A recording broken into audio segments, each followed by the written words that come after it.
Sometimes I don't wear my lifting shoes. Sometimes I do some sort of jumping or plyos before any sort of squatting, and I just get lazy and don't feel like putting them on. And so many people send me messages asking if lifting shoes are worth the investment. Should I buy a pair of lifting shoes if I'm a basketball player, if I'm a hockey player, if I'm not a competitive lifter? What if I just lift recreationally and I'm not that serious about it? If you plan on lifting weights and spending any real time and effort into lifting, I think you absolutely should invest in a pair of shoes. And I have a couple of different angles as to why I say this. The shoes are designed for lifting weights. The shoes are designed to make the squat more ergonomic. This doesn't mean you should only wear them if you're trying to be the best lifter you can. It's still worth it if you're just recreationally lifting. Think about it like this. No one thinks that you shouldn't wear basketball shoes if you're just playing basketball recreationally. No one would say that you shouldn't get a pair of running shoes if you're just every once in a while going for a long distance run. I've played basketball in non-basketball shoes before, and it can be done, but I don't want to do that. That's why I wear basketball shoes when I play basketball. The same is true for lifting. And the extra strength that you may get from wearing lifting shoes while lifting doesn't go away when you're doing other things not wearing the lifting shoes. I've heard this argument before that the lifting shoes are just a crutch for lifting, and then if you get used to wearing them, you're less capable when you're not wearing them doing something else. And this is just ridiculous. The aid you get from wearing the lifting shoes allows you to lift a little bit more weight, and over time you can use heavier loads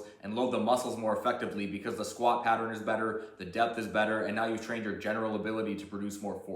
You get stronger while wearing the lifting shoes, and then you take the lifting shoes off, you're still stronger. So what about the shoes makes lifting better and allows you to lift more weight? Lifting shoes provide more usable surface area than other non-lifting shoes like this. These Adidas right here. They have this hard bottom, it's a non-compressible sole, so no squishiness. That means better balance and the force doesn't dissipate within the shoe. Lifting shoes have this elevated heel. I see so many people who aren't wearing lifting shoes place their heels on plates to elevate them when squatting. I've done this before, and I've had clients and athletes I work with do this too. But if you have lifting shoes, you don't have to do this. If you're wearing lifting shoes, you don't have to worry about the plates under your feet sliding. And you don't have to make sure that the plates are consistently in the correct spot so you have a consistent squat stance. And then obviously the elevated heel allows you to get better depth more comfortably and train the quads a little bit more. So for all of those reasons, I definitely think it's worth the investment. If you don't want to wear lifting shoes for a personal preference or whatever reason, that's fine too. But I do recommend it, and they last a lot longer than any other type of shoe for other activities. They last a lot longer than basketball shoes or running shoes. So once you buy them and you take care of them, you don't have to get another pair for at least 5 more years. I've had these Nike Romaleo since 2019, and they have plenty of life left. So if you're serious about lifting and you want to make it a lifelong thing, definitely get the shoes. That's all I got. Thanks for watching. I'll see you next time.